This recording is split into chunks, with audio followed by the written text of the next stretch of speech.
Again. All right, got it. Welcome back to the I'm Book podcast. I'm April O'Leary, and I'm here today with debut author Angela Martinez. And I am so excited to get into some of the content that we have to talk about today. Welcome to the show, Angela. Hey, thanks for having me. So, Angela's book just launched on February 20th, right? February Correct. 20th, and it launched with a lot of fanfare and some pretty cool recognition with #1 new release in multiple categories. How did that feel for you as a That new was author? crazy. Yeah, it was crazy. It was exciting. Very So exciting. exciting. And her book is called Solving the Mystery Menopause. What the heck is happening to me? That's right. Substitute in whatever H letter word you want in that. And she is a nurse and she has a wealth of experience on menopause from her own personal life. So let's get started there because for most authors, their journey into becoming an author, especially nonfiction, of course, has to do with their own life experience and something they've been through. So, as a woman, what did you know about menopause before came knocking on your door? But I would say the only thing I really knew about it was going to be a horrible experience. And I knew it was going to happen in my 50s, but I guess I always thought that when I was 50, I'd be this really old person. But then I hit my 50s and I still felt young and vibrant. And when it hit me, it completely took me by surprise. And I was really not prepared for it at all. Oh, I mean, but you're a nurse, right? And I'm sure that you felt like, well, I'm a nurse and my husband's a pharmacist, and we have, you're like the average old people with no medical training or no medical knowledge. And so, did you feel like, as someone who was going through this, that you should have known more, or what was your feelings initially as you started experiencing some of the menopausal symptoms? Absolutely. I felt like I should have been more prepared. Even in nursing school, they talk about going through menopause. They talk about, they start from, infancy and they go through all the stages of life, but they really don't talk about menopause and tell you what to expect. They say hot flashes, weight gain, you may or may not want to go on hormones, and that's really it. And it's very scary. It's a lot more than that. A lot of hormones are at play, and they're very tricky to try to keep them in sync with each other. And I really feel like I was let down from the nursing community. I felt let down that my mom and my grandmother and my aunts, nobody talked to me about it. And I just didn't know why. Why doesn't anybody talk about this? This is huge. And it affects the last 50 years of your life, Yeah. essentially. Well, that's a big pill to swallow, right? And Yes. women have so much, you think about all of the things we go through as women that men don't have to go through. And so for you, what were some of the first signs and symptoms that you experienced that made you kind of take notice?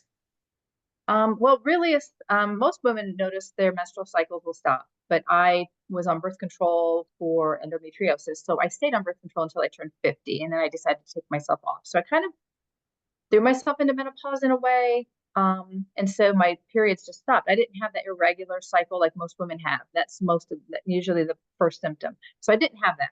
I started getting some hot flashes here and there, and then I noticed I was getting waking up during the middle of the night with sweating, just profusely sweating, and felt like I was on fire. And then that just kept getting worse and worse and worse. And I thought, oh my gosh, this has to be menopause, I guess. Is this what's going on? And why I waited 2 years to get help, I don't know. It's just crazy. Well, it sounds crazy now in retrospect, right? But Yeah. maybe when you were going through it, it was like, well, maybe that won't happen again. I don't know. Did you have these feelings of like, this will pass, or it's not that big a deal, or don't make a big deal out of it? Like, I think as women, we sort of minimize our own pain or our own discomfort, and maybe culturally we're taught to do that. Yeah. And so, did you feel like that was part of it for you? Yeah, absolutely. I felt like I could control this. I've been able to control most other things in my life. I guess as women, we like to fix things. And I said, you know what? I'm going to change my diet. And I eat pretty clean anyways, but I gave up dairy. I don't eat meat. So thought, well, I'm going to go completely plant-based for 5 months, which was great. My cholesterol went down 60 points in 5 months, which was great. Wow. It wasn't high to begin with, but had gotten a little creeped up, since I moved to the South where the food's a little bit heavier here. And so I thought, well, I can combat this. And I couldn't do it. I tried over-the-counter supplements. It worked temporarily. It didn't fix it completely, but it did lessen it. But then it just quit working. And here I was back to square one. And so I was like, wow, I went to my husband. I'm like, we have to fix this. And he didn't know what to do either. As a pharmacist, he's like, we don't want to go on the big drugs, which is not bad. Some people choose to do that. I just didn't want to do that for myself. Yeah. Well, so here you are, 2 years into your menopause journey, struggling, trying all different kinds of things, and eventually you found some things that worked.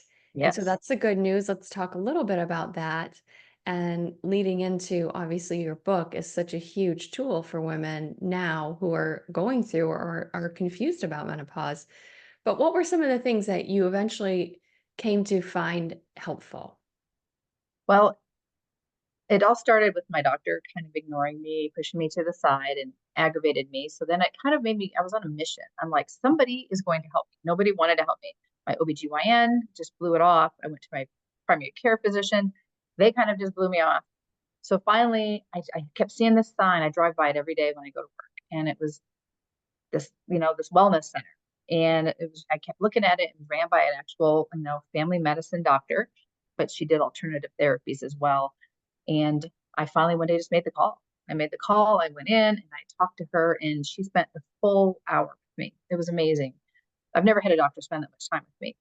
And then she went over all the what I could do, different types of lab work. And at this point, I was like, "Give me the big package. I'm going to take it all." So I had to run every kind of blood test you could possibly think of, and it was really interesting because when I got my blood work back, she did spend another hour with me when I went back in. And not only were my hormones out of whack, but like certain vitamins and minerals in my body, which they all work, your body works together. Everything works in sync. And if one thing's, out of sync, then the whole body is. So, like from vitamin D to DHEA and all these other little things that, people probably have no idea what I'm talking about, but I researched it myself and I was like, wow. So I started supplementing and I tried to use food to supplement. And where food wasn't going to be enough, I would then buy the supplements. And it was amazing. Within a week, I'd say 80% of my hot flashes were gone. The night sweats, maybe one a night. And then probably within 2 to 3 months, I felt like I was just completely healed. Wow. And it's funny in looking back, are you like, why didn't I call that number sooner? Or what was I thinking to just try to manage on my own? Because so often we do try to manage on our own. Like, I'm gonna figure this out. Yeah, absolutely. And and to have a doctor spend a full hour with you, helping you discover things about yourself that you didn't know but were fixable. There were remedies and things to do. And then voila, the symptoms start subsiding. Like, what a miracle. Yeah, it was that. I mean, it sounds so simple, but it really was that simple. I just needed to take that step. And I think for me, a big part was doctors like this don't take health insurance because the insurance companies don't want to pay for these little tests. Why? I don't understand. That's a whole nother podcast for you someday. But I had to pay out of pocket, which really, when you look at it, it wasn't that much money. It really wasn't when you look at, all your co-pays and deductibles for all these other things. You go to the doctor, and for you have diabetes and gosh, you spend thousands of dollars on copays. And so this is like it's maintenance for your body. It's like you put oil in your car. That's what I'm doing to my body. People tend to wait till they're broken before they fix it, but yet we will fix we spend more money and time on our vehicles and our homes and our grass than we do our own bodies. And so Mm. I think if I can get that word out to people, like we need to start taking care of ourselves. We need to come first. Yeah. I love that you just said too that it's sometimes we don't pay attention until it's broke. Exactly. And I think of that often, that how far down the line do we have to go before we'll make a change? Why is it that one person at 10 pounds over their comfortable weight, they start to make a change and someone else doesn't wait till 100 pounds and someone else ends up with chronic, diseases that are caused by obesity. And then maybe that's their wake up call, and maybe not even then. So I think to be able to have those moments of clarity to say, this isn't getting better. There are people who can help me. I don't have to suffer. It's a gift to have that moment of clarity and to have someone who could help you. So, Yeah. wow, Yeah. so now you're like back on the road. You're feeling back like Angela. I'm sure Jay's happy too. Oh yeah. Absolutely. And now you're seeing that other women around you are also suffering, Mhm. and you feel like, I got the answers. I got some answers here. Yeah. So, how did you start to think about the possibility of writing a story, telling your story? Well, I was working on a health coaching program for women 45 to 55 to try to help them. I was going to do more of it. It was more diet and lifestyle changes. And literally in the car, I had a light bulb moment. It just something goes, oh my gosh, why don't I just write a book? That would be so simple. Just write a book, explain what I did, what I went through, so I can try to help other women. Because I listen to people every day, even after I've written the book. I work with women that are going through the same thing, and they still are not ready to make that change. They are suffering, and they're like, "Well, my doctor says I just have to suffer." And I'm hoping that this book will, I've given away free books to people. Like, please read this book. It can change your life. You don't have to suffer, and it's okay to talk about it. Yeah. You say that so easily now. It's okay to talk about it, but that wasn't your experience Mm. initially. Oh, no, it was not. And so, tell a little bit about that. Well, I was working with a bunch of younger people, men and women, and they were raising their children. They had little ones, and here I am, 50, 51, 52. And, I know I didn't quite fit in some of the conversations because I was a little bit older than they were. And I thought, oh my gosh, I was having hot flashes at work and I didn't want to be that person that always turned the air conditioner down. So I would suffer because I remember working with people when I was much younger and the women would do that. And I'd get so mad, like, oh my gosh, do something about your hot flashes. It's not my problem. Like, why do I have to suffer with you? And so I was like, I'm not going to be that woman. And so I didn't talk about it because then I thought, oh my gosh, I was so ashamed to say I'm going through menopause because it made me feel like I was old. So it was all me, and they may have embraced it. They may have been able to, talk to me about it. I don't know, but I was too embarrassed to, and even to admit to myself that, hey, you're older. I don't have to say old anymore. You're getting older and more mature, and it's okay. This is just a natural part of life, and every single woman goes through it at some point in their life. Yeah. Well, and you share in your book. So let's talk a little bit about your book because it's not by any stretch doom and gloom. It is empowering, it's educational, and there's some benefits even to being in menopause, which you share in the book, which I Yeah. love. What are some of the benefits? Let's talk about that.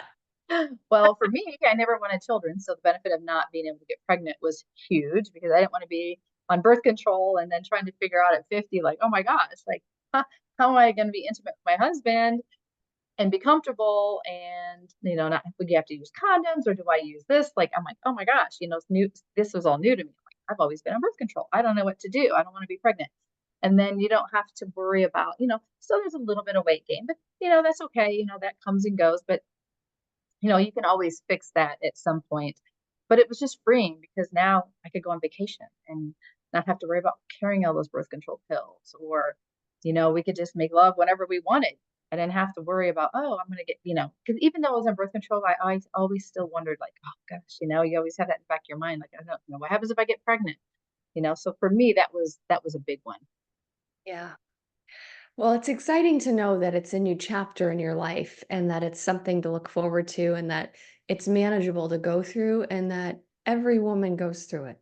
Yes. Every woman goes through it. So whether you're listening to this right now and you're 30 and you're watching young kids run around your house and menopause is the furthest thing from your mind, or you're someone who's already been through it, and maybe you suffered through it, this book is essential, I think. It's an essential guide for someone to have who is going through menopause or is thinking about this isn't too far down the line for me.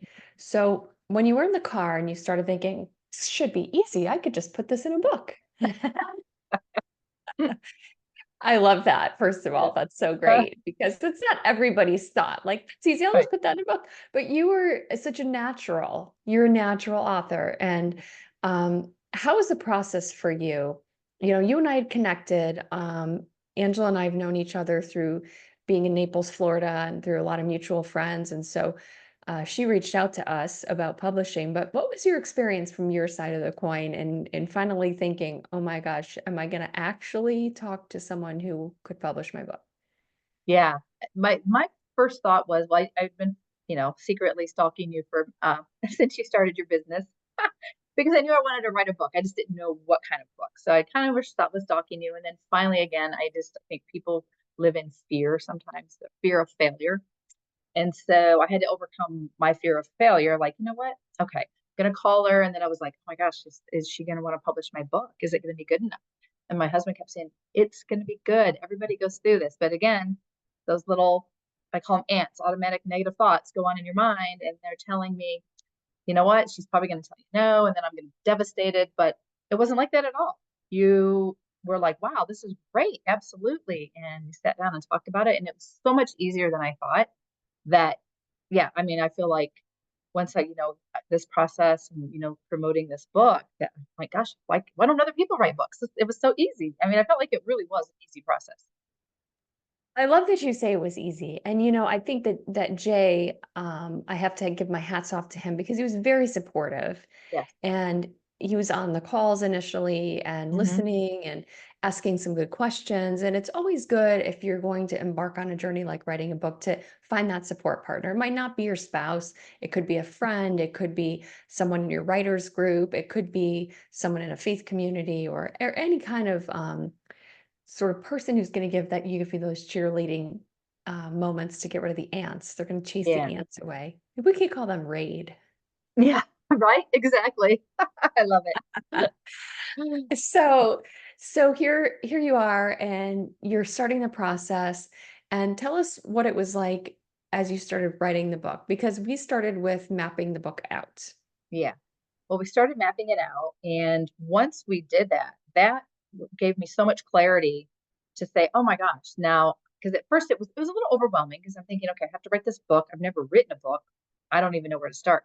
But you guys just, I mean, you just dialed it in. It's like, okay, boom, boom, boom, boom. And we knocked it out in like 1 or 2 hours one day. And pretty much the layout was there. And then all I had to do was just fill in the blanks. And it was hands down. If anybody wants to write a book, I absolutely say they need to go to O'Leary Publishing because you guys just pretty much did everything but write the words. I feel like it was pretty much done for me. It made it so easy. Well, and one of the things that Angela just mentioned, because we do book mapping, which is essentially you're the expert of your material, and we know that. So we're not going to be able to be helping you get the ideas that you already have lived through. I haven't gone through menopause yet, and I feel fully prepared when that time comes.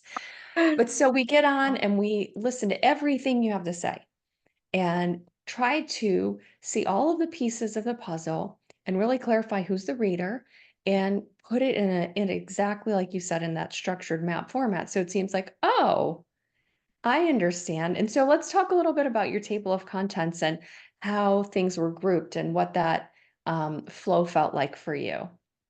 Yeah, well, we put it into three. It was personal, physical, and mental. So the personal was more my story, what I went through, and then we went into the physical part.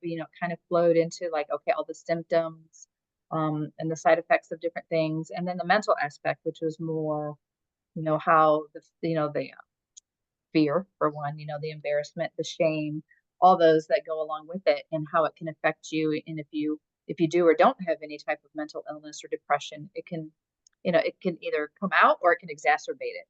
So having those three sections, I think it kind of made things flow just a little bit easier for the reader.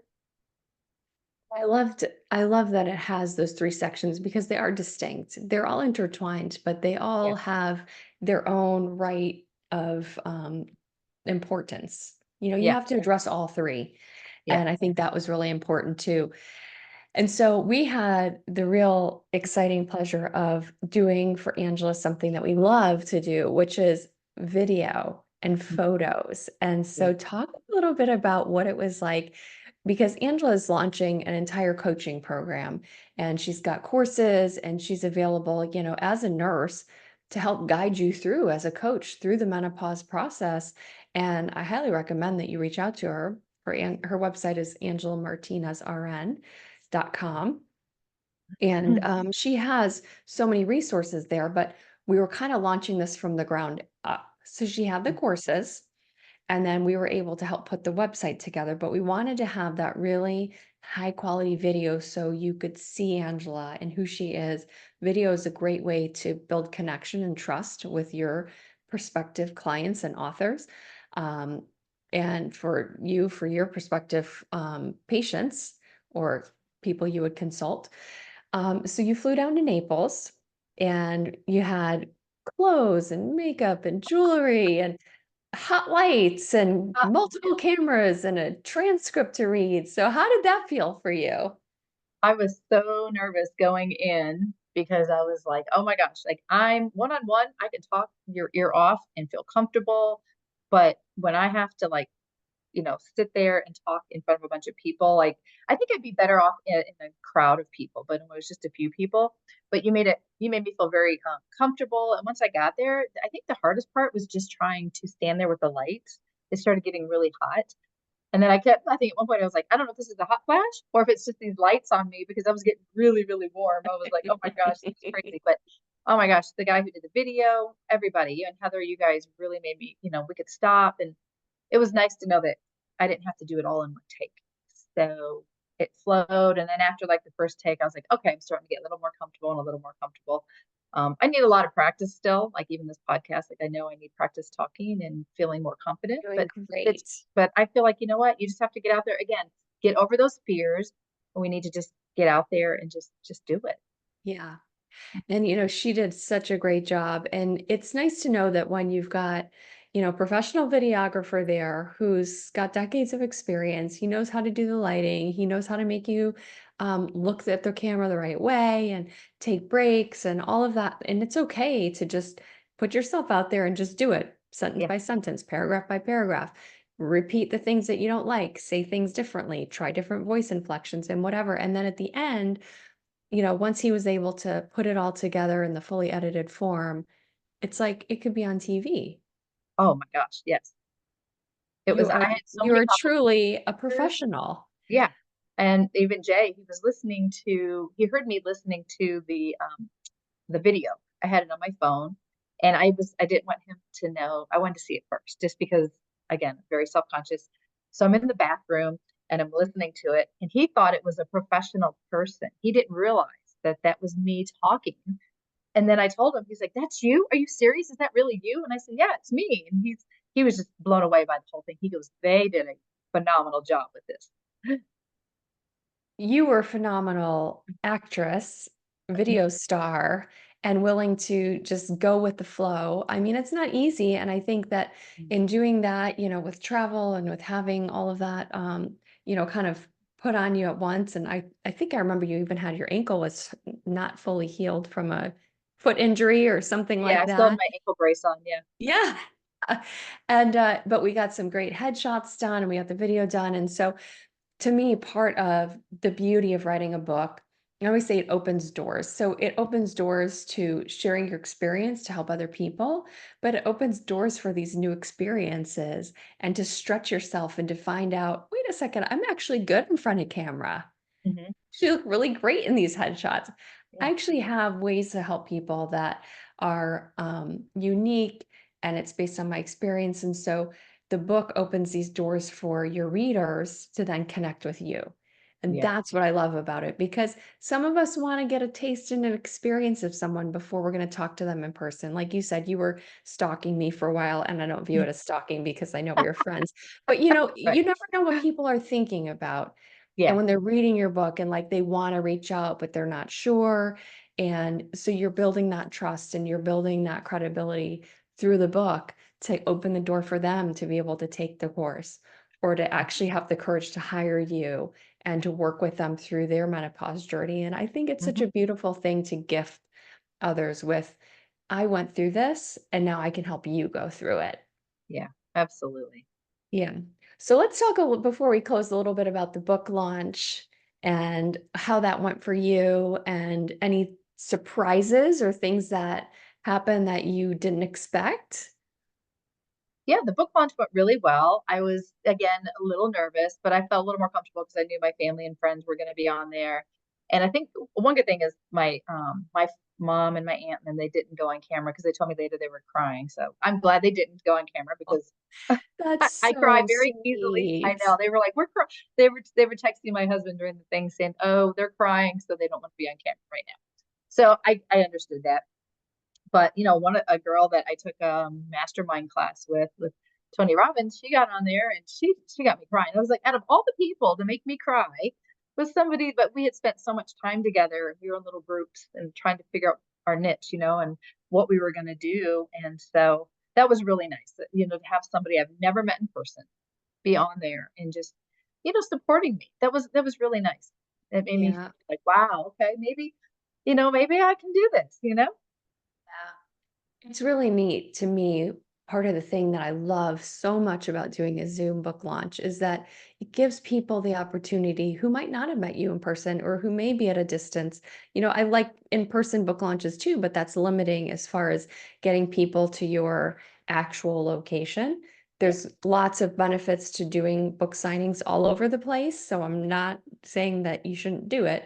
But when you do this initial Zoom book launch, what's so great is you can invite all those people who care about you, your friends, your family. You see how much people really love and support you. And I think in our day-to-day lives, it's easy to get busy and distracted, and we don't always connect with the people we love as much as we might like to. And this just kind of marks the moment to feel like, "Oh, I've got everybody here in this room." Yeah, it was nice. And Yeah. even now, like I still get things on Facebook where people take a picture of them holding the book, saying, "Look what I got in the mail today." And you're like, "Wow, oh my gosh, it's really nice that there's some, that there's still people, even though it's a month later, they're still supporting me." So great. Well, Mhm. so what plans now that your book is launched?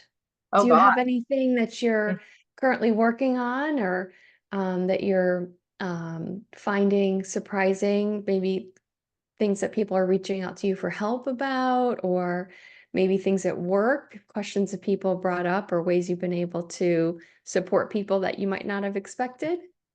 Well, for one, I'm still learning Instagram and I'm doing that, but I'm also going to venture out based on some advice you had given me for YouTube. So I just enrolled in like a little course and I'm going to start putting myself out there and I'm going to take a course on how to, do little like kind of like what we're doing now, but do little YouTube videos and get myself out there and get more comfortable talking to people.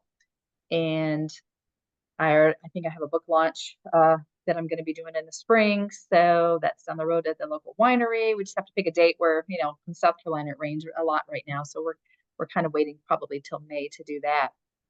But yeah, I mean, I have people come up to me all the time just asking me like, "Oh my gosh, like where do I get your book?" And I keep like 20 of them in my car with my pen. I'm Oh, ready to. good. Yeah, Jay keeps them in his car. I keep them in my car. I went to a restaurant, a vegan restaurant, to support this lady, and I gifted her a book, um, and she went out and she came back and bought two more, and for her mom and her aunt. So that was really nice. And she's like It's so good. perimenopause, and she just was like, "Oh my gosh, I'm so excited for you." So yeah, I mean, there's a lot going on. It takes time, of course, but I'm trying to. Course. I'm going to learn everything that I can. Yes, and your book is just a baby. I see the book when it's born, your book is like not even a month old. Yeah. And so it takes time, like you said, for people to buy the book, Hmm. read the book, start to review it, or start to recommend it to their friends. It's like growing a garden. Like we start with this fertile soil. We know that the message is good. We know the book is powerful. But we need to plant the seeds and allow time and the seasons to come and go and let that germinate and grow. And it Yeah. will naturally, especially and most importantly, when the author is continually planting seeds and watering. So I love to hear that Yeah. you've got books in your car and Jay has Yeah. books in his car and Yeah. that you're gifting them and that you're having plans for more book signings and things like Mhm. that. So, the book will find its way. And I do believe that some of the most surprising things with books is that they do take on a life of their own. That you never know what one person is going to read it and become the evangelist for your book, Yeah. right? Or Exactly. what one person is going to read it and make a suggestion that you need to talk to this person, and then you talk to them and it opens new doors. So, I think there's the excitement of the launch because we get the recognition and we can often get, like you got #1 new release in 3 different categories, and it's also exciting. And then there's that lull in this, like, okay, now I got to get to work. Yeah, exactly. Yeah. It's after everything kind of settled down and kind of got a little scared, I'm like, okay, what am I going to do now? But I'm trying to just take them in baby steps. I don't want to do too much at once and be overwhelmed. So I'm just doing little baby steps. And eventually, I said if it takes 6 months or a year to get out there and really get the book recognized, that's okay because it's my baby and I'm willing to nurture it, Yeah, that's let so it get to great. where it needs to be. Well, so I want to make sure that everybody knows how they can get a hold of you, and go ahead and tell them, the best way to connect with you, like which platforms you're most active on, or which, do you prefer to them to go to your website or Instagram or They can go on Instagram. It's connected to my Facebook. So if they go to Facebook, it'll go to Instagram. They're connected. They can reach out if they want to buy a book or if they want to purchase a program or if they just want to talk to me. They can go to my website. They can find me there, do a one-on-one coaching call, which is free. Give them 30 minutes. So, there's many ways. They can just email me. They just want to email me, and if they want to call me, they can just call me, I'm open. so I'm great. open for business. Open for business. I love it. And you know what? Angela's as warm in person as she is here on this podcast. If you connect with her, and we'll make sure to put all of that in the show notes, the link to her website, um, her Instagram, and her contact page, so you can reach out to her and get your free consultation scheduled. I really encourage you to reach out to Angela and talk to her in person, share your concerns with her, let her share some of her experience with you, and you may come out of the other side with a new friend and maybe even a health coach to get you through a difficult time in life. So, thank you, Angela, for trusting us with your book and for being part of our lives and for allowing us to be part of yours. Thank you, April. I really appreciate it. And I'm glad that you invited me on your podcast today. It was great. You're awesome, and we will keep rooting for you and the growth of your book, Solving the Mystery of Menopause. And we hope that all of you will purchase the book on Amazon, Barnes and Noble, or you can get a signed copy from Angela's website, Angela Martinez, RN. And we look forward to our next episode and encourage you to connect with Angela today. Thank you. Bye.